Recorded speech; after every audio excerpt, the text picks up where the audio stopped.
Assalamualaikum warahmatullahi wabarakatuh. Alhamdulillah, alhamdulillahilladzi hadana li hadza wa ma kunna linahtadiya laula an hadana Allah. Wa asyhadu an la ilaha illallah wahdahu la syarikalah wa asyhadu anna Muhammadan abduhu wa rasuluh. Allahumma shalli ala Muhammad wa ala alihi wa ashabihi ajmain. هو الذي أرسل رسوله بالهدى والدين الحق ليظهره على الدين كله ولو كره المشركون أما بعد. Alhamdulillah, hadirin dan hadirat yang dirahmati Allah. Pertama sekali, marilah kita memanjatkan kesyukuran kepada Allah Subhanahu wa taala kerana dengan limpah kurnianya serta taufik dan hidayah yang Allah Subhanahu wa taala kurniakan kepada kita, dapat kita bersama-sama sekali lagi pada pagi yang mulia ini untuk kita meneruskan pengajian dan perbincangan kita. Dan insya-Allah hari ini kita akan meneruskan pengajian kita di mana kita sedang bincangkan daripada kitab Fiqhus Sunnah dan kita kini berada di muka surat 506, dan pada pagi ini insya-Allah kita akan mengupas perbincangan seterusnya, yakni dalam kita membincangkan mengenai solat tasbih. Jadi insya-Allah kita nantikan kehadiran teman-teman kita yang lain. Insya-Allah kita akan mulakan majlis kita ini dalam masa 1 minit nanti insya-Allah. Jadi dapatlah kita bersiap sedia membuka kitab dan dapat kita buka muka surat 506 insya-Allah. Hari ini kita akan sambung dalam masalah solat tasbih insya-Allah. Hadirin dan hadirat yang dirahmati Allah, pada pertemuan kita yang lalu alhamdulillah kita telah bincangkan mengenai solat istikharah, dan alhamdulillah kita akan meneruskan perbincangan kita hari ini dalam kitab Fiqhus Sunnah di mana kita sedang bincangkan mengenai jenis-jenis solat sunat. Alhamdulillah. Ma'asyiral muslimin wa zumratal mu'minin rahimakumullah, seperti mana yang telah kita kupaskan bersama pada pertemuan-pertemuan kita yang lalu, solat adalah antara ibadah yang sangat agung sekali, di mana antara amalan yang pertama sekali yang bakal diperhitungkan, yang bakal dihisap oleh Allah Subhanahu wa taala di hari akhirat kelak adalah solat kita. Umat Islam diwajibkan mendirikan solat pada setiap hari sebanyak 5 waktu. Seperti mana kita mengetahui, solat subuh, solat zuhur, solat asar, solat maghrib, solat isya. Seberapa yang terdaya, usahakanlah untuk melaksanakannya pada waktu yang telah ditetapkan. Inna solata kanat alal mu'minina kitaban mawquta. Sesungguhnya solat itu telah diwajibkan ke atas orang-orang mukmin pada waktu-waktu yang tertentu, waktu-waktu yang telah ditetapkan. Cubalah laksanakan seberapa yang termampu. Selagi mana hayat di kandung badan, selagi itu kita usahakan untuk melaksanakan solat-solat kita. Sekiranya kita dapat melaksanakan solat seperti biasa dalam keadaan sihat, walhamdulillah. Sekiranya kita tidak mampu mendirikan solat disebabkan kita kurang sihat atau sebagainya, maka kalau kita tidak boleh solat diri, boleh kita juga solat duduk. Tak mampu solat duduk, kita boleh solat baring. Tak mampu solat baring, kita solat melintang. Tak mampu solat melintang, solat tertentang atau sebagainya. Nescaya lakukan seberapa yang kita termampu. Fattaqullaha mastata'tum. Bertakwalah kalian kepada Allah seberapa yang kalian termampu. Selagi mana hayat di kandung badan, selagi itulah kita usahakan untuk mendirikan solat. Penting untuk kita mengetahui tata cara solat duduk. Penting untuk mengetahui tata cara solat baring. Penting untuk mengetahui tata cara solat dalam keadaan darurat. Kerana apabila seseorang itu dalam keadaan akhir-akhir hayatnya, mungkin tiada siapa di sampingnya, setidak-tidaknya dia mampu dan dia mengetahui mendirikan solat. Macam seperti mana saya sebutkan, selagi mana hayat di kandung badan, laksanakanlah solat. Para jemaah yang dirahmati Allah. Selain daripada solat fardu, kita juga disunatkan untuk mendirikan, untuk memperbanyakkan solat sunat. Seperti mana yang telah kita pelajari sebelum ini. Kita digalakkan mendirikan solat duha. Kita digalakkan mendirikan solat qiyamul lail, solat di waktu malam. Kita digalakkan mendirikan solat tahajud. Kita digalakkan mendirikan solat witir. Sebelum itu telah kita kupaskan juga di dalam masalah solat-solat rawatib, solat qabliyah, ba'diyah dan sebagainya. Memang kita digalakkan, dan seperti mana yang saya sebutkan berdasarkan hadis-hadis di mana Amalan kita yang pertama sekali yang bakal dihisap adalah solat. Sekiranya ketika kita dihisap akan solat-solat kita dan di sana ada kekurangan, dan pasti ada kekurangan, kurang khusyuknya kita, kadang-kala terlewat dan sebagainya, kadang-kala tak sempurna, nescaya para malaikat akan disuruh untuk menghisap pula solat-solat sunat kita. Solat-solat sunat kita akan menampal kekurangan dan kelemahan yang ada pada solat fardu.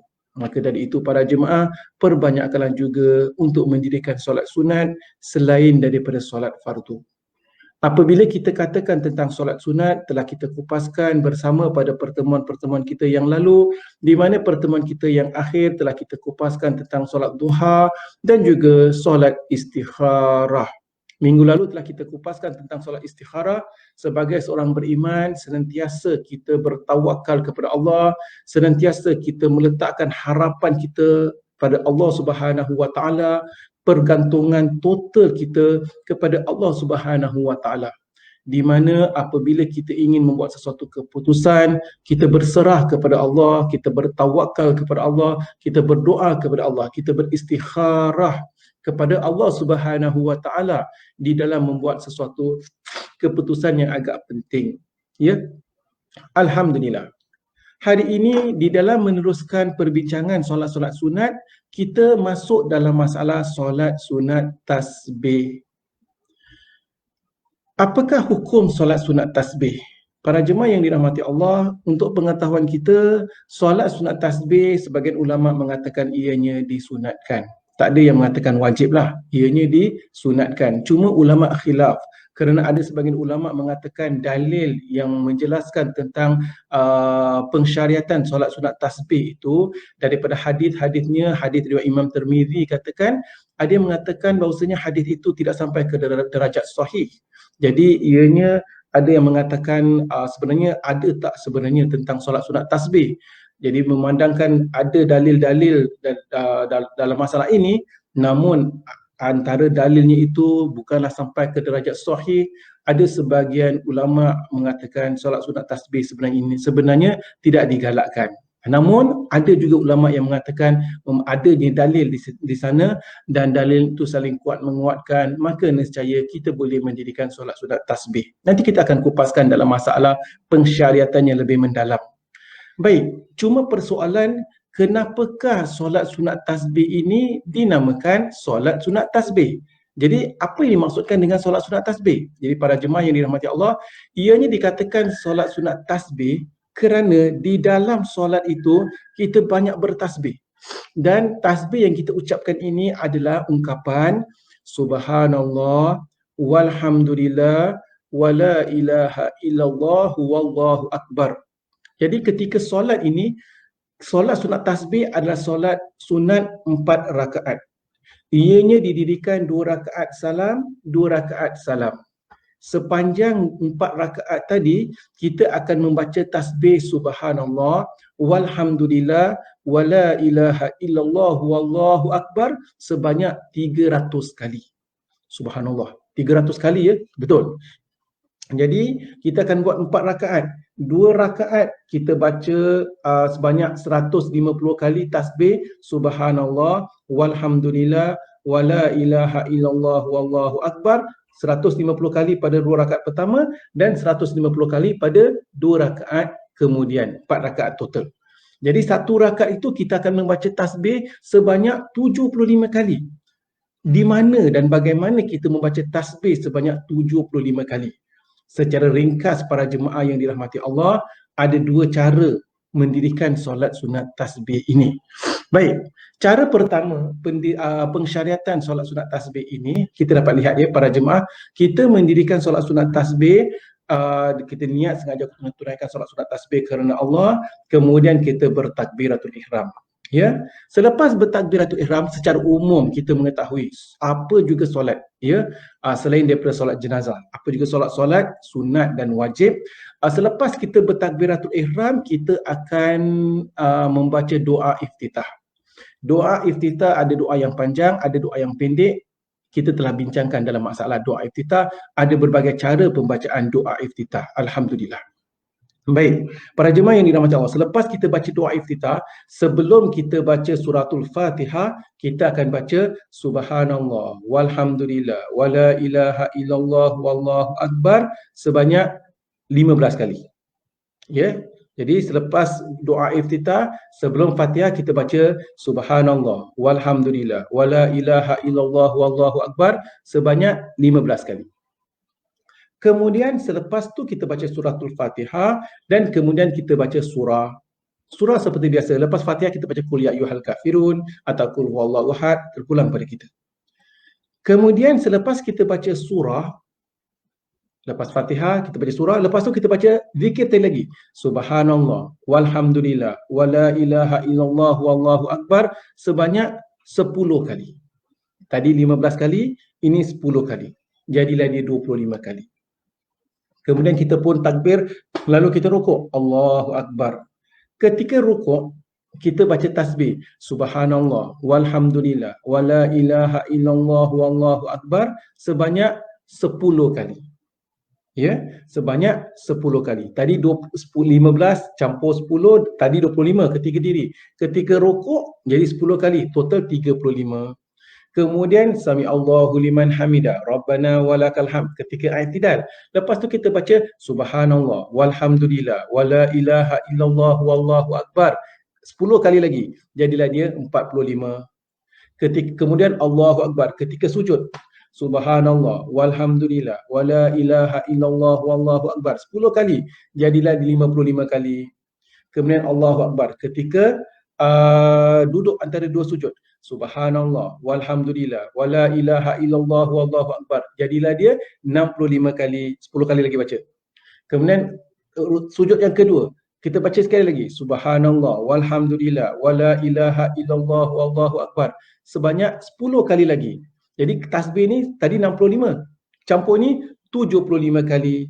Di sini para jemaah yang dirahmati Allah, jadi pada satu rakaat itu kita telah membaca tasbih 75 kali.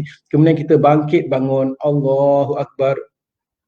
Bangkit bangun, kita sempurnakan sekali lagi. Sebelum baca Fatihah, kita baca subhanallah walhamdulillah wala ilaha illallah wallahu akbar 15 kali. Kemudian baca Fatihah, lepas tu baca surah, lepas surah baca subhanallah walhamdulillah wala ilaha illallah wallahu akbar 10 kali. Kita start all over again. Sebelum Fatihah 15, selepas surah 10, jadilah 25. Kemudian rukuk kita baca 10 kali, 35. I'tidal 10 kali, 45. Sujud 10 kali, 55. Duduk antara dua sujud 10 kali, 65.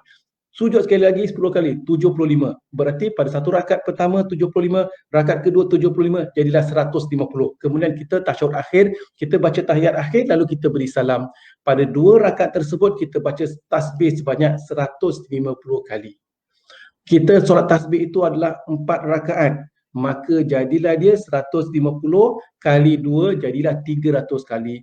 Pada setiap kali kita solat tasbih, kita membaca tasbih subhanallah walhamdulillah wala ilaha illallah wallahu akbar sebanyak 75 kali pada setiap rakaat, maka jadilah dia 300 kali pada setiap solat tasbih yang didirikan 4 rakaat. Demikian para jemaah yang dirahmati Allah, itu adalah antara tata cara solat tasbih. Solat tasbih ada 2 cara. Cara pertama yang tadi saya sebutkan, ada juga riwayat yang mengatakan ada cara kedua. Untuk pengetahuan kita ya, daripada hadis ada disebutkan bahawasanya solat tasbih cara kedua ni adalah kita solat seperti biasa tadi yang saya sebutkan. Kita takbiratul ihram, kemudian kita baca doa iftitah. Cuma dalam cara kedua ni, selepas doa iftitah kita tak baca tasbih tadi, kita kemudian baca suratul Fatihah, kemudian kita baca surah. Selepas baca surah, baru kita tasbih 15 kali. Selepas tu kita tasbih 15 kali. Jadi ketika berdiri, yang cara pertama tadi kita tasbih 25 kali. Tapi cara kedua kita berdiri, kita baca tasbih 15 kali. 15 kali, kemudian rukuk 10 kali. Jadi 25. I'tidal 10 kali, 35. Sujud 10 kali, 45. Duduk antara dua sujud 10 kali, 55. Sujud kedua 10 kali, 65. Baik, 65. Mana lagi 10? Selepas sujud kedua, kita akan duduk Duduk di sini yang disebutkan sebagai duduk istirahat. Ketika duduk istirahat ini, selepas sujud yang kedua sebelum kita berdiri, di sana ada satu tempat di mana kita akan duduk baru kita berdiri. Mengikut sebagian riwayat, di situlah kita baca tasbih sebanyak 10 kali lagi. Jadi berarti tadi 65, jadi pada selepas sujud kedua kita duduk, kita baca tasbih 10 kali, jadilah 75 baru kita berdiri. Itu cara yang kedua. Cuma cara yang kedua ini sebagian ulama mengatakan ianya mengubah sirah, bentuk solat, kerana solat kita selalunya kita sujud hanya 2 kali. Sujud, duduk, sujud. Kita tak duduk lagi untuk baca. Duduk di situ hanya seketika saja sebelum kita naik berdiri. Jadi cara kedua ini boleh dikatakan ianya mengubah sedikit sirah, bentuk solat kita. Atas dasar demikian, cara yang pertama itu lebih baiklah kalau kita hendak mendirikan solat tasbih. Jadi para jemaah yang dirahmati Allah, saya setakat memberitahu kerana nanti kita akan bincangkan dan kita akan jumpa hadis di mana tata cara solat tasbih itu memang disebutkan dalam hadis itu adalah cara yang kedua. Demikian hadirin dan hadirat yang dirahmati Allah, bentuk solat tasbih, dan kita akan kupaskan nanti hukum solat tasbih dan apa yang terbaik, jalan keluar yang boleh kita lakukan untuk mengelakkan khilaf. Memandangkan ada ulama mengatakan ini solat tasbih itu berdasarkan hadis yang dhaif dan sebagainya, akan kita kupaskan nanti insya-Allah. Sementara itu marilah kita buka kitab kita sedang bincangkan daripada kitab Fiqhus Sunnah, di mana kita masuk ke muka surat 504 insya-Allah.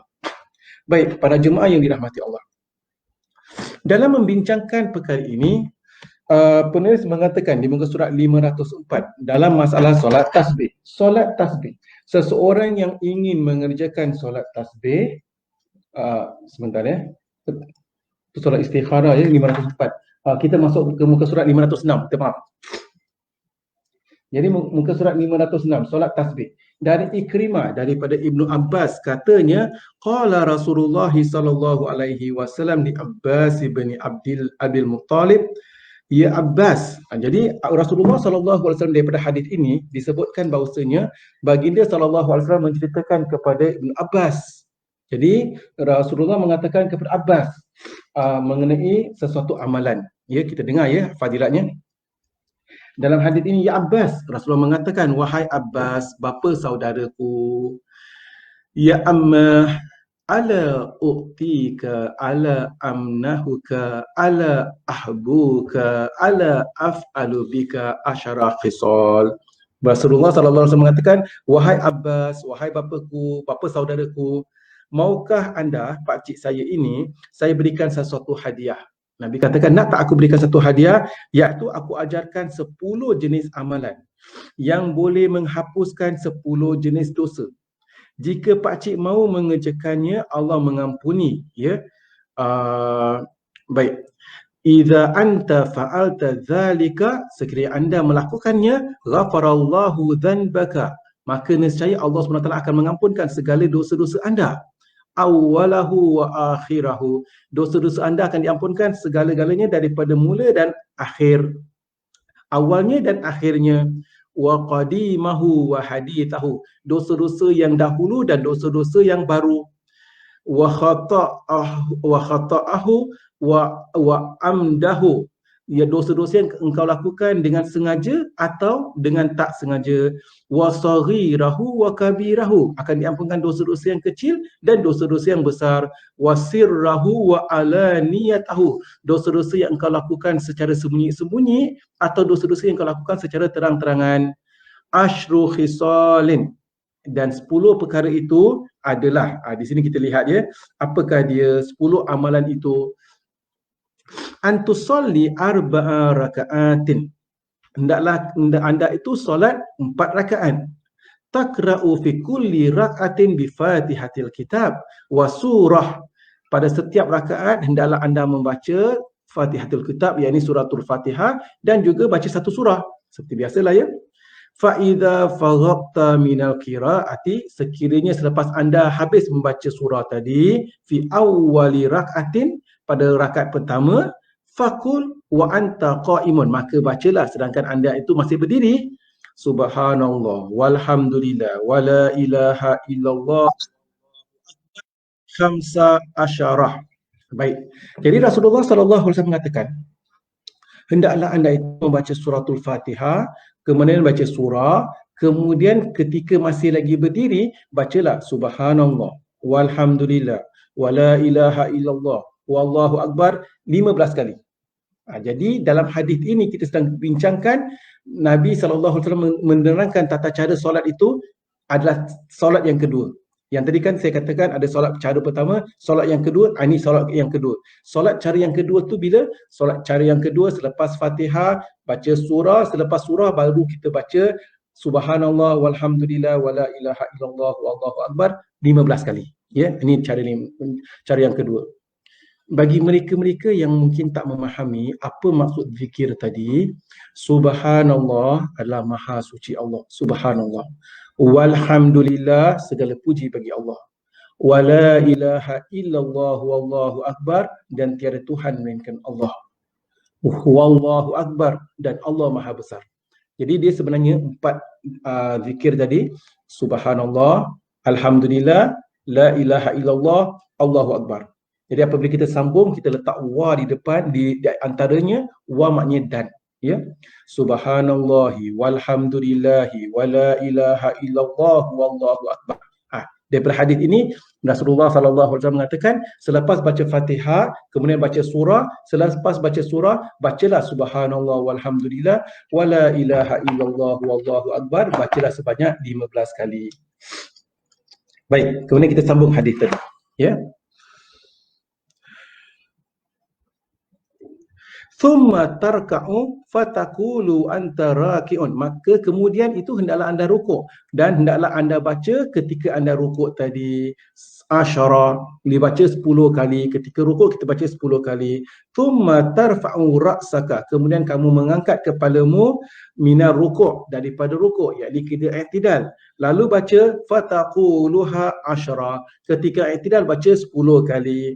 Thumma tahwi sajidan fataqulu wa anta sajidun asyra, kemudian anda pun membungkuk untuk sujud, dan hendaklah ketika sujud itu baca 10 kali. Thumma tarfa'u ra'saka minas sujudi fataquluha asyra, kemudian anda mengangkat kepala kalian daripada sujud, yakni ketika duduk antara dua sujud, bacalah 10 kali. Thumma tasjudu fataquluha asyra, lepas itu sujud sekali lagi lalu baca 10 kali. Jadi kita lihat 15 campur 10 campur 10 campur 10 campur 10, total 65.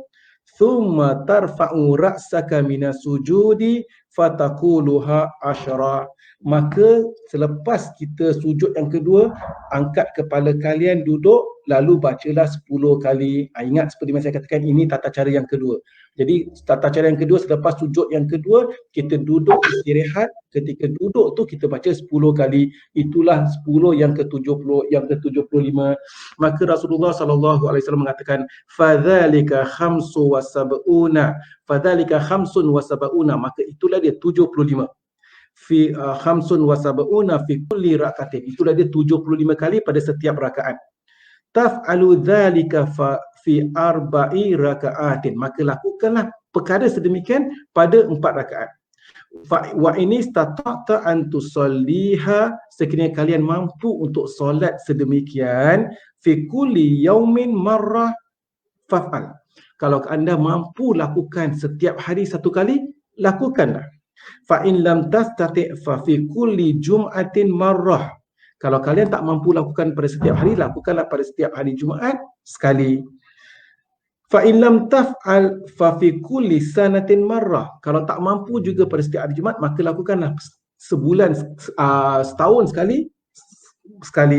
Fa in lam taf'al fa fi umrika marrah, kalau tak mampu setahun sekali, lakukanlah seumur hidup satu kali. Daripada sini para jemaah yang dirahmati Allah, Rasulullah sallallahu alaihi wasallam memberitahu Abbas, yakni pakcik baginda sallallahu alaihi wasallam, hendak tak aku tunjukkan satu amalan di mana dengan amalan tersebut Allah Taala akan mengampunkan sekalian dosa-dosa kita yang kita lakukan secara sembunyi-sembunyi atau secara terang-terangan, yang kita lakukan dengan sengaja atau tidak sengaja, yang kita lakukan dosa-dosa kecil, dosa-dosa besar, semua diampunkan dosa-dosanya. Jadi Rasulullah SAW kemudian ajarkan amalan ini dan Nabi mengatakan kalau mampu lakukan setiap hari, lakukanlah. Tak mampu lakukan setiap hari, maka lakukan pada setiap minggu. Tak mampu lakukan setiap minggu, lakukan setahun sekali. Tak mampu setahun sekali, seumur hidup sekali. Itulah dia para jemaah, solat tasbih. Di sini para jemaah. Cuma seperti yang saya katakan, hadis ini ada cacatnya. Maksudnya hadis ini sebagian ulama hadis mengatakan ianya tidak sampai ke derajat sahih. Ianya adalah dalam darajat dhaif. Jadi atas dasar demikian, kenapa dhaifnya itu? Jadi kita lihat bentuk hadisnya, bentuk solatnya itu ada percanggahan. Daripada riwayat ini dikatakan selepas sujud yang kedua kita duduk dan kita baca tasbih ketika sujud yang kedua. Jadi itu bentuk solat yang agak ganjil daripada kebiasaan. Itu antara lain lah ya. Jadi dapat kita lihat di sini para jemaah yang dirahmati Allah.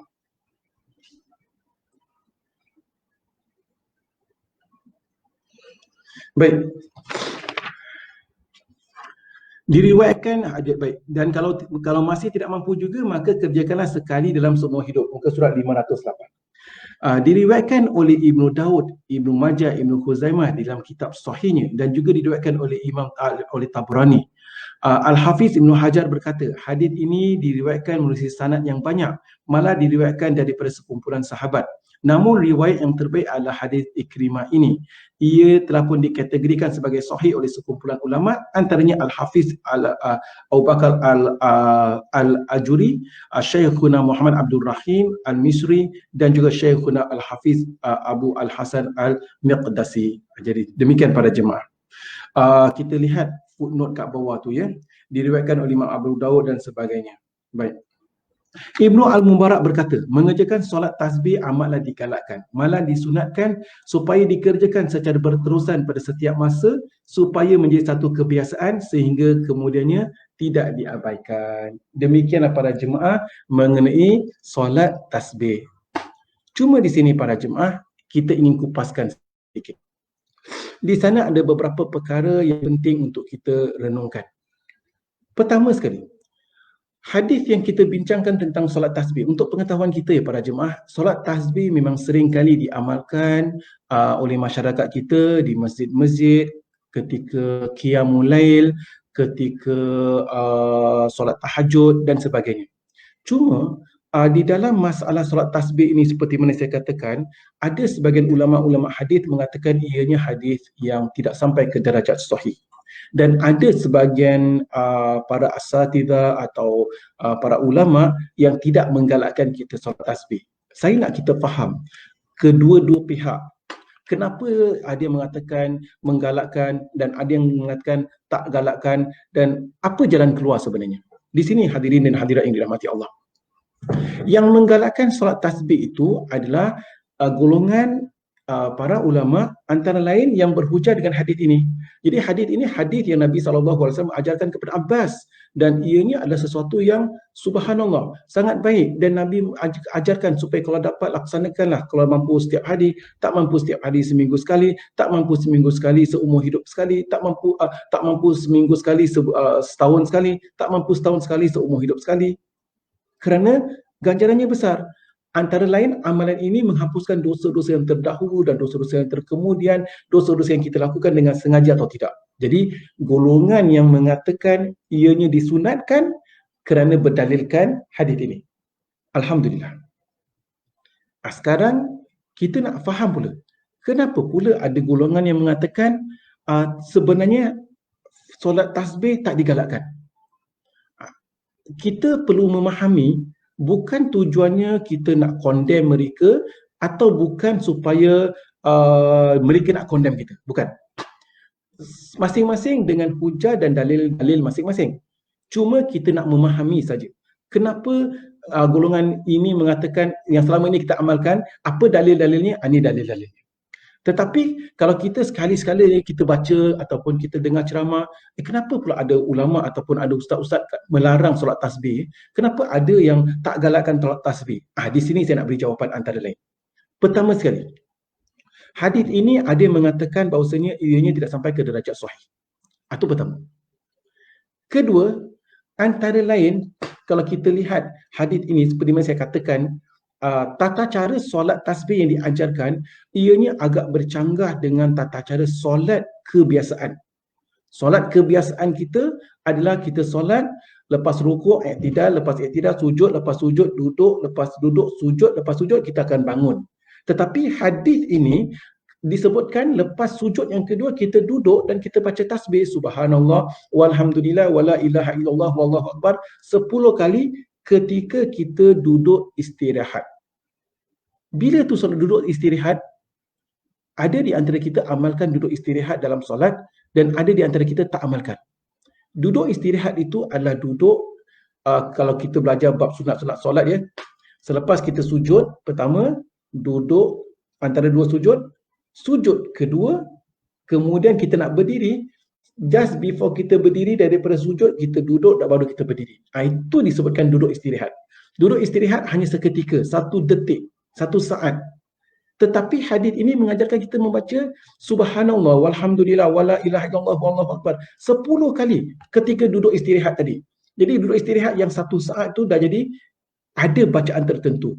Ini agak bercanggah sedikit daripada apa yang perlu kita kebiasaan ataupun tata cara solat yang diajarkan oleh Nabi SAW kebiasaannya. Itu nokta. Cuma di sinilah saya sebutkan memandangkan adanya percanggahan bentuk solat tadi. Jadi sebab itu sebagian ulama galakkan kita kalau kita nak solat tasbih, nescaya kita jangan ikut hadis ini. Jadi kita ikut solat tasbih, kita ubahkan sedikit. Hadis ini kita katakan tadi, bila kita baca 75 kali, selepas Fatihah, selepas surah, kita baca 15 kali. Sebelum tu tak ada baca. 15 kali lepas surah. Ya. Kemudian lepas tu ketika rukuk 10 kali, jadi 25 kali. Ketika i'tidal 10 kali, jadi 35 kali.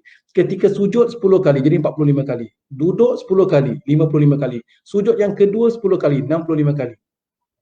Duduk istirahat 10 kali, 75 kali. Jadi sebagai ulama katakan, memandangkan kita katakan tata cara bentuk solat begini bercanggah dengan solat kebiasaan, kita jangan buat demikian. Jadi ketika duduk istirahat itu jangan kita baca. Jadi kalau duduk istirahat tak baca, kita kurang 10 kali. Kurang 10 kali tadi kita gantikan kat depan. Jadi kat depan tu bagaimana? Seperti mana saya sebutkan, tata cara yang pertama. Solat tasbih, tata cara yang pertama adalah apa yang kita lakukan? Selepas takbiratul ihram, kita baca doa iftitah. Selepas doa iftitah, sebelum baca suratul Fatihah, baru kita baca 15 kali. Jadi selepas doa iftitah, sebelum Fatihah, kita baca subhanallah walhamdulillah wala ilaha illallah wallahu akbar 15 kali. Lepas tu Fatihah, lepas tu surah, lepas surah kita baca 10 kali. Jadi berdiri saja dah 25. Kalau cara yang kedua berdasarkan hadis ini, berdiri 10. Jadi kita cara yang pertama yang kita ambil ni, berdiri kita dah baca 25. Kenapa 25? Jadi 10 ketika yang terakhir, ketika kita duduk istirahat, tak perlu baca. Kerana kalau kita baca kat situ 10 kali, bercanggah solat kita. Jadi berdiri kita dah 25, kita dah advancekan 25. Jadi 25, rukuk 10, 35. I'tidal 10, 45. Sujud pertama 10, 55. Duduk antara dua sujud 10, 65. Sujud kedua 10, 75. Dah 75 satu rakaat, dah tak perlu baca ketika duduk istirahat. Ini contoh para jemaah yang dirahmati Allah. Itu jalan keluar yang diberikan. Baik. Apakah sebab yang lain yang kita katakan ada bentuk kedhaifan di dalam hadis ini? Baik, para jemaah yang dirahmati Allah, kita renungkan. Hadis, antara ciri-ciri hadis yang dhaif atau hadis yang maudhu' antara lainnya ya, kalau di dalamnya ada beberapa kriteria yang menunjukkan ada ianya bercanggah dengan sebahagian prinsip ataupun fundamental dalam agama atau dalam hukum. Apakah perkaranya? Baik, dalam hadis ini kita lihat, kita baca balik hadis tersebut, kita baca balik matanya. Jadi Rasulullah mengatakan ya Abbas, Rasulullah sebutkan kepada pakciknya, ya Ammah, pakcikku.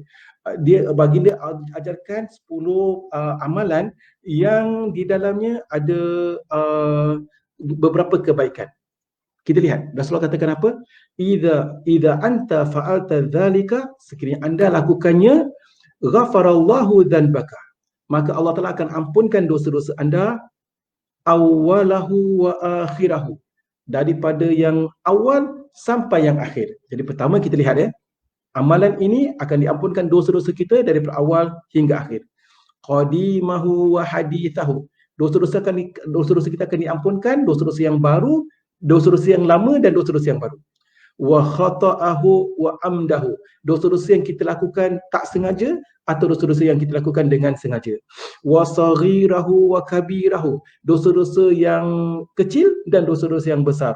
Wa sirrahu wa alaniyatahu, dosa-dosa yang kita lakukan secara sembunyi-sembunyi dan dosa-dosa yang kita lakukan secara terang-terangan. Dengan amalan ini diampunkan segala dosa-dosa demikian. Stop. Kita renungkan. Ada tak satu amalan sunat yang kita setakat lakukannya akan diampunkan segala dosa-dosa kita yang terdahulu sehingga terkemudian, dosa-dosa kita yang kita lakukan dengan sengaja, tak sengaja, dosa-dosa yang kecil dan dosa-dosa yang besar. Baik. Ini masalahnya. Kita mengetahui para jemaah yang dirahmati Allah, sebahagian dosa memang diampunkan oleh Allah Subhanahu Wa Taala dengan amalan-amalan kita. Kita mengetahui sebahagian dosa para jemaah, tak ada orang yang lari daripada tidak membuat kesilapan. Setiap orang membuat kesilapan. Tak kiralah Tok Kiai ke, tak kiralah Pak Imam ke, Ustaz ke, siapa sekalipun akan ada kesilapan dan kesalahan sebagai manusia. Baik. Kesilapan ini kadang-kala ia lakukan dosa-dosa kecil. Dosa-dosa kecil, lihat maksiat dan sebagainya. Dosa-dosa kecil ini kadang-kala Allah Subhanahu Wa Taala ampunkan dosa-dosa kita walaupun kita belum bertaubat. Kerana kasih sayang Allah Subhanahu Wa Taala kepada hamba-hambanya. Kita lihat kepada hadis-hadis. Contoh, apabila seseorang itu berwuduk, apabila dia berwuduk, maka jatuhlah air bersama titisan-titisan air tadi, akan jatuhlah, berguguranlah dosa-dosa yang dilakukan daripada matanya. Apabila dia membasuh tangannya, akan jatuh bersama titisan-titisan air dosa-dosa yang dilakukan dengan tangannya. Itu memang ada hadis-hadisnya. Jadi antara fadilat berwuduk itu akan mengampunkan dosa. Selain daripada itu, kita juga dapat lihat contoh para jemaah yang dirahmati Allah, hadis di mana apabila seseorang itu berwuduk daripada rumah pergi ke masjid, setiap langkah yang dia langkah itu akan diangkatkan satu darajat, dan setiap langkah yang berikutnya akan diampunkan satu dosa. Ini adalah dosa-dosa, diampunkan dosanya tadi walaupun dia belum bertaubat. Subhanallah. Dan apabila seseorang itu sakit, setiap sakit yang dideritai oleh seseorang akan mendapat pengampunan dosa, adalah kafarah, pengampunan, penebus dosa. Sehingga disebutkan dalam sebuah hadis, walaupun setakat sakit seseorang itu terkena duri. Sakit terkena duri, sakit tak? Selagi mana seorang itu ada rasa sakit, itu adalah pengampunan dosa. Dengan syarat dia sabar dan dia redha.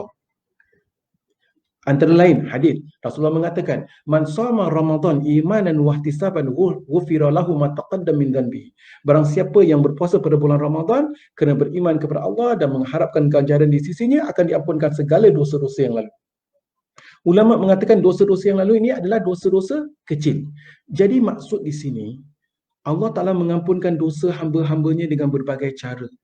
Kadang-kadang dosa itu belum orang itu bertaubat, dah diampunkan dengan cara-cara yang seperti mana saya sebutkan tadi. Kerana kasih dan sayang Allah Subhanahu Wa Taala kepada hamba-hambanya dengan rahmat Allah Subhanahu Wa Taala. Cuma para ulama mengatakan ini semua adalah dosa-dosa kecil. Dosa-dosa besar tidak diampunkan dengan cara demikian. Dosa-dosa besar syaratnya mesti bertaubat. Seseorang yang melakukan dosa besar, sebagian ulama ada meletakkan ciri-ciri bertaubat daripada dosa besar. Imam Nawawi rahimahullah ada menyebutkan antara lain, seseorang yang melakukan dosa besar mesti bertaubat, dan antara syarat taubatnya ada 3. Pertama, dia mesti berhenti daripada melakukan dosanya tadi. Mesti berhenti. Kedua, dia mesti menyesal. Ya, dia menyesal daripada apa yang dilakukan, ketelanjuran yang dilakukan. Dan yang ketiga, hendaklah dia berazam bersungguh-sungguh agar tidak jatuh ke dosa yang sama lagi. Ini antara ciri-ciri ataupun syarat bertaubat dengan taubatan nasuha. Pertama, dia hentikan dosa. Kedua, dia menyesal. Dan yang ketiga, hendaklah dia berazam bersungguh-sungguh supaya tidak lakukan dosa tadi, dosa yang sama lagi. Jadi maksudnya, kalau seseorang yang lakukan dosa besar, antara syaratnya dosa besar itu diampunkan, dia mesti bertaubat. Dan taubat seperti mana saya sebutkan tadi, dengan syarat yang telah kita sebutkan. Jadi mesti bertaubat. Dosa besar kalau tak bertaubat, sebagian ulama mengatakan tak diampunkan dosanya. Cuma dalam hadis ini disebutkan dengan lakukan solat tasbih tadi diampunkan dosa-dosa saghirahu wa kabirahu, dosa-dosa kecil dan dosa-dosa besar. Takkan dosa-dosa besar katakan seseorang itu membunuh, berjudi, berzina, minum arak, semua diampunkan dosanya tadi dengan solat tasbih. Di sini ada ciri-ciri menunjukkan ada kedhaifan hadis ini. Sama ini antara ciri-ciri hadis dhaif atau hadis maudhu' yang mengatakan demikian. Tapi hadis ini bukan hadis maudhu' kerana ada diriwayatkan dalam kitab-kitab. Jadi maksudnya di sini, sebab tu antara lain para jemaah, sebagian ulama mengatakan hadis solat tasbih ini adalah tidak sampai ke darjat sahih. Jadi para jemaah yang dirahmati Allah, demikian untuk pengetahuan kita. Jadi apakah jalan keluar? Jalan keluarnya mudah. Atau apa yang harus kita lakukan? Hadirin dan hadirat yang dirahmati Allah, sebenarnya apabila kita mengatakan tentang solat tasbih, kita boleh lakukan solat dengan memperbanyakkan tasbih tanpa kita menyebutkan solat itu solat tasbih. Contohlah, sebagai contoh, hadirin dan hadirat yang dirahmati Allah, seperti mana sering kali saya sebutkan, ketika kita solat sunat, kita digalakkan memperpanjangkan berdiri. Kita digalakkan memperpanjangkan rukuk, lamakan rukuk kita, lamakan i'tidal kita, lamakan sujud kita. Bahkan perkara ini kita boleh lakukan pada solat-solat solat qiyamul lail ke, bahkan pada solat tarawih sekalipun. Saya pernah sebutkan perkara yang sama. Jadi maksudnya kita solat tarawih ataupun kita solat qiyamul lail, selepas kita baca suratul Fatihah, selepas kita baca surah, kemudian kita rukuk. Ketika rukuk itu kita baca subhana rabbiyal azim wa bihamdi, subhana rabbiyal azim, subhana rabbiyal azim. Tak semestinya kita baca 3 kali. Kita boleh baca 7 kali, boleh baca 10 kali. Dan bahkan selepas baca subhana rabbiyal azim, katakan kita nak baca subhanallah walhamdulillah wala ilaha illallah wallahu akbar. Kita nak baca 5 kali atau 10 kali atau 20 kali pun diperbolehkan. Kemudian kita rukuk. Selepas tu kita sujud. Lepas rukuk kita i'tidal. Sami Allahu liman hamida.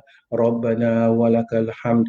Hamdan kathiran tayyiban mubarakan fi mil'as samawati wal ard wa mil'a ma bainahuma wa mil'a ma syi'ta min syai'in ba'd. Ini semua ada hadis-hadis, ada dalil-dalilnya daripada kitab. Ini contoh. Kita boleh baca 3 kali. Kita boleh baca 5 kali. Ataupun lepas tu kita nak baca subhanallah walhamdulillah wala ilaha illallah wallahu akbar pun boleh. Bukan hanya pada solat tasbih, pada bila-bila solat sunat kita. Kemudian kita sujud. Ketika sujud, saya dah sebutkan, kita jangan, sebenarnya sujud itu kita bukan disuruh baca subhana rabbiyal a'la 3 kali. 3 kali itu adalah minimum. Paling tidak baca 3 kali. Minimum kita tahu setidak-tidaknya tumakninah, baca sekali pun cukup. Tetapi paling minimum kesempurnaan 3 kali. Tetapi lebih afdal kita baca 7 kali, kita baca 10 kali, kita baca 20 kali. Silakan. Jadi ketika kita sujud, subhana rabbiyal a'la, subhana rabbiyal a'la, subhana rabbiyal a'la wa bihamdihi. Lepas tu kita baca subhanallah walhamdulillah wala ilaha illallah wallahu akbar. Baca 10 kali pun boleh. Ini bukan solat tasbih. Saya sedang bincangkan tentang solat sunat. Bila-bila masa solat sunat, sama ada solat duha, sama ada solat rawatib, qabliyah, ba'diyah. Qabliyah tu belum solat, mungkin ba'diyah lepas solat katakan, atau di antara maghrib dengan isyak, atau ketika solat qiyamul lail, atau ketika kita solat tarawih. Kita tak sebutkan ianya solat tasbih, tetapi kita memperbanyakkan tasbih, tahmid, tahlil, takbir. Kita memperbanyakkan zikrullah dalam rukuk kita, dalam i'tidal kita, dalam sujud kita. Itu memadai dan itu yang dianjurkan. Tak semestinya kita solat tasbih.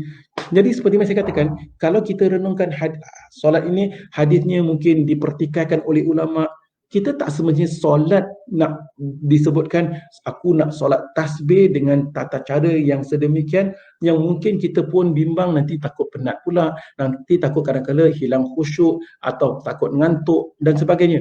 Sebenarnya kita boleh solat sunat normal, solat tahajud atau solat qiyamul lail atau solat tarawih seperti yang saya katakan, dan dalam rukuk, dalam iktidal, dalam sujud kita bacalah tasbih yang panjang, dan solat kita tadi kita buat dengan panjang, dengan lama, lamakan rukuk, lamakan iktidal, lamakan sujud, dan itu lebih afdal. Seperti yang saya sebutkan, solat tarawih kita, kadang-kadang kita kurang dapat kekhusyukan kerana solat kita agak cepat, pantas. Kita ketika solat sendirian, dengan syarat kita solat sendirian lah ya, kita jadi imam takut makmum marah pula. Ketika kita solat sendirian, solat dengan pelan, solat dengan sempurna, lamakan rukuk, lamakan sujud. Tapi ustaz, saya solat tarawih. Ya, siapa kata solat tarawih tak boleh berbaca subhanallah walhamdulillah wala ilaha illallah wallahu akbar? Baca, perbanyakkan. Bahkan baca subhan rabbiyal a'la, jangan 3 kali, baca 10 kali, baca 20 kali, baca sampai tak terkira. Ketika kita duduk antara dua sujud, Rabbighfir lana warhamna wajburna warfa'na warzuqna wahdina wa'afina wa'fu anna. Diampunkan, kita minta pengampunan, kita minta doa-doa, naikkan darajat kita, murahkan rezeki kita, diberi kita petunjuk. Rabbighfir lana warhamna wajburna warfa'na warzuqna wahdina wa'afina wa'fu anna. Baca 3 kali, 5 kali, silakan. Ini contoh. Kemudian sujud, perbanyakkan doa ketika sujud. Kita digalakkan berdoa ketika sujud. Perbanyakkan doa ketika sujud. Allahumma ghfirli ma qaddamtu wa ma akhartu wa ma asrartu wa ma a'lantu wa ma anta a'lam biha minni antal muqaddim wa antal muakhir la ilaha illa ant. Doa-doa yang kita dah belajar sebelum ini. Kemudian selain daripada doa tu, kita nak baca doa dalam bahasa Melayu, silakan. Kemudian kita zikrullah subhanallah walhamdulillah wala ilaha illallah wallahu akbar, baca 10 kali silakan. Kemudian sambung subhana rabbiyal a'la 10 kali, sambung silakan. Bahkan sujud kita mungkin lebih lama daripada orang sujud ketika solat tasbih, silakan. Jadi ringkasan para jemaah, seperti mana saya katakan tadi, kalau kita nak laksanakan solat tasbih, alhamdulillah silakan. Kalau kita dengar ada sebahagian ulama mengatakan solat tasbih ini ianya tidak sampai ke darjah sahih, ataupun ada sebahagian ulama tak galakkan, oh aku dah belajar hari ini, aku dah tahu. Jadi tak perlulah kita nak condemnkan dia ke, dia condemnkan dia, tak ada. Masalah ibadah, amalan, kita lakukan apa yang terbaik demi mencari keridhaan Allah Subhanahu Wa Taala. Sebagian ulama yang mengatakan perkara-perkara, maksudnya amalan ini tak digalakkan ke, atau hadis ini hadis yang dhaif atau sebagainya, mereka ada hujah masing-masing. Jadi untuk kita, kalau kita nak buat solat tasbih silakan. Kalau kita tak nak buat solat tasbih, katakan ketika seperti yang saya sebutkan tadi, ketika kita berqiyamul lail, kita solat 2 rakaat, tak semestinya solat 4 rakaat. Ketika solat 2 rakaat kita tadi, kita boleh lakukan apa yang dibaca ketika orang solat tasbih pun boleh. Dan tak semestinya kita niat sengaja aku solat tasbih kerana Allah untuk lakukan amalan tadi. Tak semestinya para jemaah. Kerana after all, tak ada solat yang dikatakan sebagai solat wajib ketika solat 5 waktu, kecuali 5 waktu tadi, Zuhur, Asar, Maghrib, Isyak, Subuh. Alhamdulillah kita dah mengetahui perkara sedemikian. Dan solat-solat sunat yang lain, tak ada solat sunat di mana kita wajib nak kena baca surah tertentu. Kita dah belajar dah. Alhamdulillah. Tak ada solat sunat di mana kita wajib kita kena baca zikrullah tadi, sesuatu zikir. Tak ada. Tak ada satu solat sunat di mana kalau kita zikir tadi kita tak baca, tak sah. Tak ada. Solat sunat ke solat wajib, ada doa bacaan-bacaan yang wajib. Contohnya suratul Fatihah wajib kita baca. Takbiratul ihram kita wajib kita bertakbir, suratul Fatihah wajib kita baca, tasyahud akhir wajib kita baca. Selain daripada itu, zikrullah subhan rabbiyal azim, subhan rabbiyal a'la, ini semua adalah sunat. Kita baca sah, tak baca sah, kita kurangkan sah, kita lebihkan pun sah. Kita boleh tambah dengan subhanallah walhamdulillah wala ilaha illallah wallahu akbar dan sebagainya. Jadi demikianlah hadirin dan hadirat yang dirahmati Allah. Ini contoh-contoh para jemaah dalam kita membincangkan tentang bab tajuk hari ini, solat tasbih. Ringkas. Seperti mana yang telah kita sebutkan, solat tasbih boleh dilaksanakan dengan dua cara. Cara pertama adalah di mana kalau kita ikut hadis cara pertama, contoh ikut hadis, cara pertama adalah selepas kita takbiratul ihram, kita baca suratul Fatihah, kita baca surah, lepas tu kita baca tasbih subhanallah walhamdulillah wala ilaha illallah wallahu akbar 15 kali. Lepas tu kita rukuk, kita baca subhanallah walhamdulillah wala ilaha illallah wallahu akbar 10 kali jadi 25. Kemudian i'tidal kita baca 10 kali jadi 35, sujud 10 kali 45, duduk antara dua sujud 10 kali 55, sujud yang kedua 10 kali 65. Lepas tu kita duduk istirahat, kita baca 10 kali. Itulah 75 satu rakaat kali 4 rakaat jadi 300 kali. Itu cara pertama berdasarkan hadis. Tetapi sebagai ulama seperti yang saya katakan mempertikaikan tata cara sedemikian. Cara yang kedua, kalau kita nak buat solat tasbih yang lebih afdal, mungkin kita boleh ikut cara yang kedua supaya kita tidak langgar syariat tata cara solat, iaitu selepas takbiratul ihram maka kita baca doa iftitah. Lepas baca doa iftitah kita baca tasbih 15 kali. Tasbih 15 kali selepas doa iftitah, kemudian suratul Fatihah, kemudian surah, lepas tu kita baca tasbih 10 kali. Jadi dah 15 kali 10 dah 25. Kemudian rukuk 10 35, kemudian i'tidal 10 45, sujud pertama 10 55, duduk antara dua sujud 10 65, sujud yang kedua 10 jadi 75. Satu rakaat 75, dua rakaat 150, empat rakaat 300. Demikian para jemaah tata cara yang kedua, dan kalau kita nak lakukan solat tasbih, lakukanlah tata cara yang kedua insya-Allah. Namun seperti mana saya sebutkan tadi mengenai membaca tasbih dan tahmid, takbir, tahlil ketika solat tak ada larangan. Kita boleh baca subhanallah walhamdulillah wala ilaha illallah wallahu akbar, perbanyakkan bacaan tasbih, tahmid, tahlil, takbir tadi dalam solat-solat sunat kita. Solat apa jua sekalipun, kita boleh perbanyakkan baca tasbih, tahmid, tahlil, takbir tadi ketika rukuk, ketika i'tidal, ketika sujud, walaupun kita tak solat istilahnya solat tasbih. Solat apa sekalipun kita boleh lakukan dan boleh membaca doa-doa sedemikian. Wallahu a'lam bissawab. Demikianlah para jemaah yang dirahmati Allah, perbincangan kita pada hari ini mengenai solat tasbih. Jadi pada jemaah alhamdulillah kita dah mengetahui, bolehlah kita dapat memahami mengenai solat tasbih itu. Saya ingat lagi ketika pengajian ini, bab ini dilakukan di Masjid Asy-Syakirin dulu, kita pada minggu berikutnya kita buat solat tasbih praktikal. Kerana pengajian saya seringkali saya tekankan, kita bukan nak teori saja, kita nak praktikal juga, kita amalkan.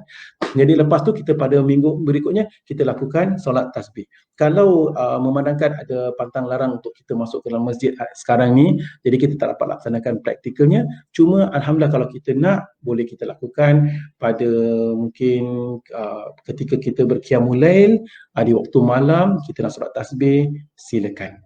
Wallahu a'lam bishawab. Baiklah para jemaah, memandangkan masa sampai di sini saja pertemuan kita. Segala yang benar itu daripada Allah Subhanahu wa taala. Segala silap dan salah atas kelemahan saya sendiri. Sebelum saya menutup majlis, seperti biasa, seberi peluang kalau di antara kita ada soalan atau perkara yang ingin kita bincangkan, boleh kita bincangkan. Silakan para jemaah. Baik, soalan pertama daripada Puan Aziza Abdul Rahman. Ya, Assalamualaikum Ustaz. Waalaikumsalam warahmatullahi. Adakah solat tasbih rakaatnya sama pada waktu malam hari atau waktu siang hari? Baik, solat tasbih yang dikatakan solat itu ianya 4 rakaat. 4 rakaat, pada setiap rakaat dibaca 75 kali tasbih. Maka 75 kali tasbih pada satu rakaat, 4 rakaat jadilah dia 300 kali tasbih. Maka rakaatnya sama, yakni 4 rakaat. Cuma ada yang bertanya, 4 rakaat ini kalau siang hari kita buat 4 rakaat sekaligus, atau kita buat malam hari kita buat 2 rakaat salam, 2 rakaat salam.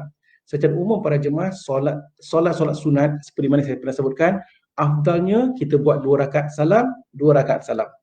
Walaupun contoh kita nak solat qabliyah zuhur, kalau kita nak solat qabliyah zuhur 4 rakaat katakan, atau nak buat ba'diyah zuhur 4 rakaat katakan, 11 siang still kita digalakkan lebih afdal kita buat solat sunat 2 rakaat salam dan 2 rakaat salam. Kita nak solat duha 4 rakaat atau 8 rakaat, 2 rakaat salam, 2 rakaat salam, 2 rakaat salam. Jadi solat-solat kita afdalnya kita buat 2 rakaat, 2 rakaat. Itu lebih afdal. Wallahu a'lam bishawab. Dan tak kira malam atau siang. Walaupun ada sebahagian ulama katakan kalau siang kita buat 4 rakaat sekaligus, kalau malam kita buat 2-2. Itu secara umum lah. Tetapi seperti yang saya katakan, ada dalil-dalil yang lain di mana disebutkan solat-solat sunat itu adalah 2 rakaat dan 2 rakaat. Maka tak kira malam atau siang, di mana apabila kita nak lakukan solat sunat, lakukanlah 2 rakaat salam, 2 rakaat salam dan sebagainya. Wallahu a'lam bishawab. Baik. Salam Ustaz, boleh tak solat tasbih dilakukan pada solat duha? Diperbolehkan. Seperti mana saya katakan, apa yang kita lakukan? Sebenarnya kita lakukan solat duha. Kita lakukan solat duha, tetapi solat duha kita buat dengan lama. Kita nak baca tasbih berdiri lama, kita nak rukuk lama, tidak lama, diperbolehkan. Kita buat solat duha, tapi kita buat dengan tata cara solat tasbih. Boleh. Ataupun katakan kita hari ini solat duha, hari ini tak memandangkan masa lapang, saya nak solat tasbih pada solat duha.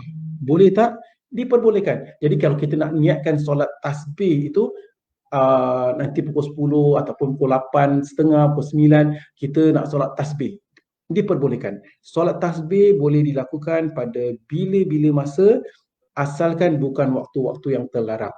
Bilakah waktu-waktu yang terlarang? Waktu yang terlarang, ringkasan dia tu adalah selepas solat subuh sampai matahari naik, sampai terbit matahari. Kedua, waktu yang terlarang adalah selepas solat asar sampai terbenam matahari. Jadi ringkasan, lepas subuh sampai terbit matahari dan lepas asar sampai terbenam matahari tak boleh solat sunat tanpa sebab.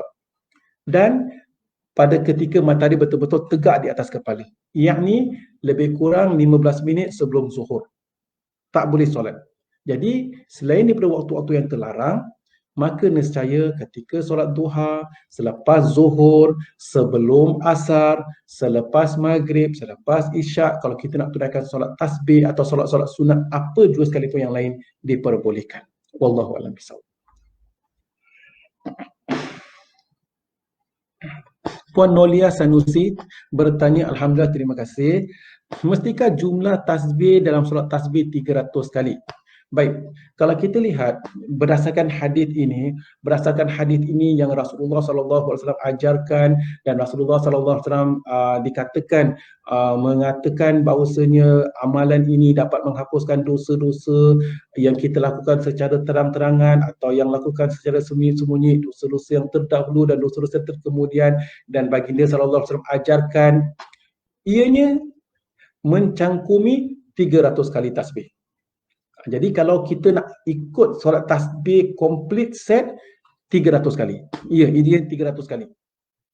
Jadi persoalan, orang kata, Ustaz, macam mana nak kira ya ketika orang sedang solat? Jadi ketika dia sedang solat, katakanlah ya, dia sedang berdiri tu, baik, kemudian dia boleh kira subhanallah walhamdulillah wala ilaha illallah wallahu akbar, subhanallah walhamdulillah wala ilaha illallah wallahu akbar, subhanallah walhamdulillah wala ilaha illallah wallahu akbar, subhanallah walhamdulillah wala ilaha illallah wallahu akbar. Contoh, jadi ketika i'tidal, tangan dia straight, dia kira 1 2 3 4 5, boleh. Jadi untuk kirakan 10 kali tadi diperbolehkan. Ada yang bertanya pula, Ustaz, kalau sekiranya tengah kira tetapi miss out lah, tak tahu 7 kali ke 8 kali. Jadi kita gunakan kaedah sama juga kalau kita terlupa bilangan rakaat lah. Kalau kita agak-agak kita yakin ini dah 8 kali, kira 8 kali lah. Tapi kalau kita tak dapat yakin, maka kita kurangkan 1.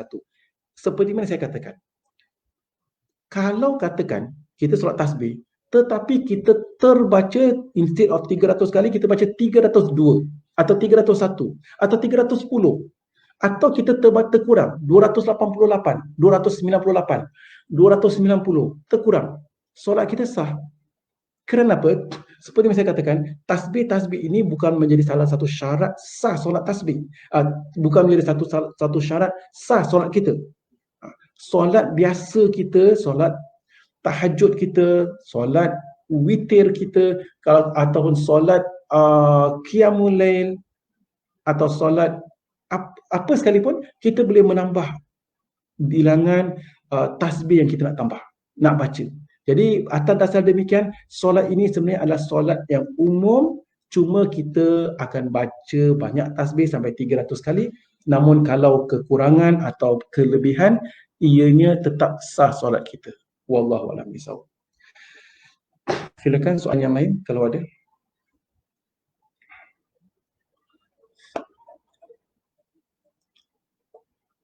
Ada soalan lain? Alhamdulillah, kalau tak ada apa-apa, mungkin sampai di sini saja pertemuan kita. Segala yang benar itu daripada Allah Subhanahu wa taala. Baik. Ada soalan ni, 20 minit sebelum zuhur masih boleh solat duha ke tidak? Sebaiknya saya sarankan dia begini. Kalau 20 minit sebelum zuhur tak perlu solat duha. Solat duha itu secara ringkas dia itu 20 minit atau untuk play safe raya kita letak 30 minit. 30 minit selepas terbit matahari.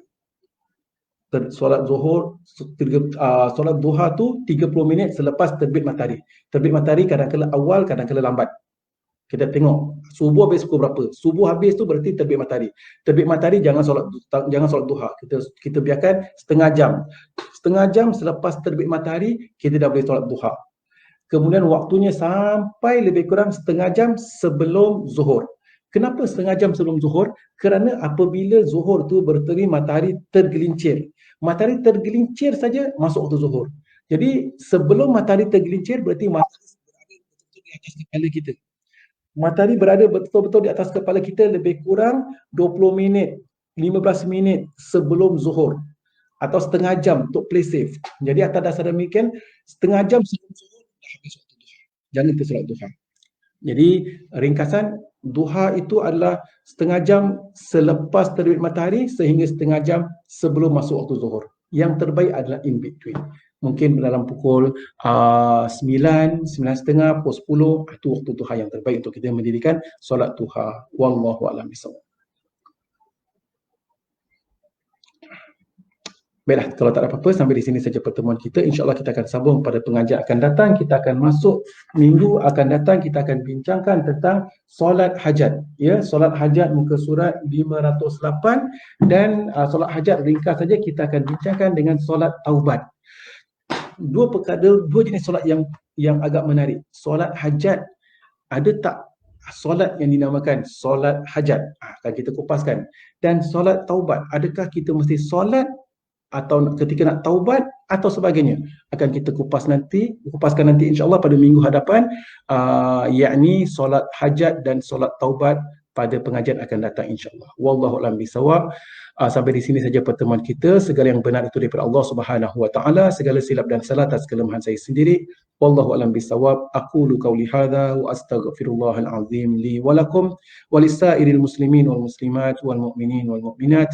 Subhanakallahumma wa bihamdika asyhadu an la ilaha illa anta nastaghfiruka wa natubu ilaik. Wassalamu alaikum warahmatullahi wabarakatuh.